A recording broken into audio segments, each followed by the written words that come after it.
Hi, this is Dr. Alana James with dralnet.com.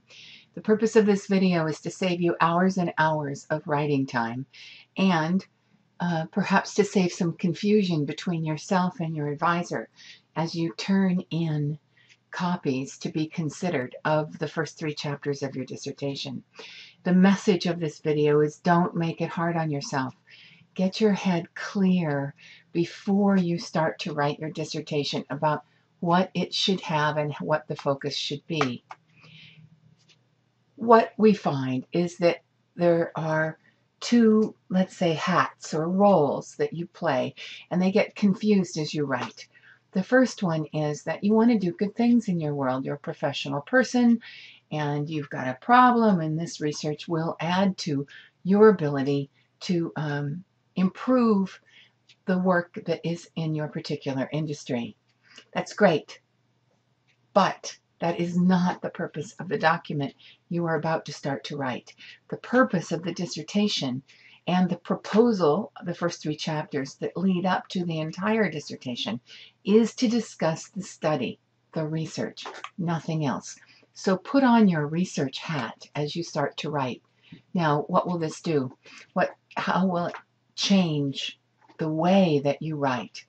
You will say things like, this study investigates, rather than the goal of this study is to improve, is to make a difference, is to do anything that is less than simple, straight investigation. A small caveat here. There is one kind of research, action research, where the goal actually is to make a difference. But if that is not your research methodology, then stick to investigates. Your writing will be much more cut and dried. You'll discuss the questions that you have, the population of which you will ask those questions, the context for your data collection and analysis. Those things are the focus of your dissertation proposal. Remember, your writing needs to be clean. It needs to be clean of any extraneous stuff that is written about your topic. It's not about your topic. It's about your research. Every subtopic that you discuss must impact some aspect of your research methodology. You are not discussing the general world in which you've been doing this reading. You are now discussing just what you need. Every single thing needs to substantiate your research. I hope this is helpful. There are many more resources that you can investigate that will also be helpful. Of course, there's a lot of stuff up at www.dralnet.com. More coming all the time.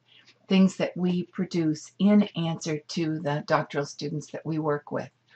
I also recommend always that you have 3 model dissertations at hand, printed out to look at as you write.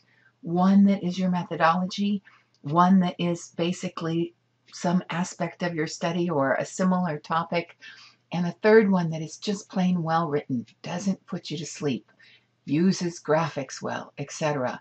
And finally, there are a lot of good resources in books.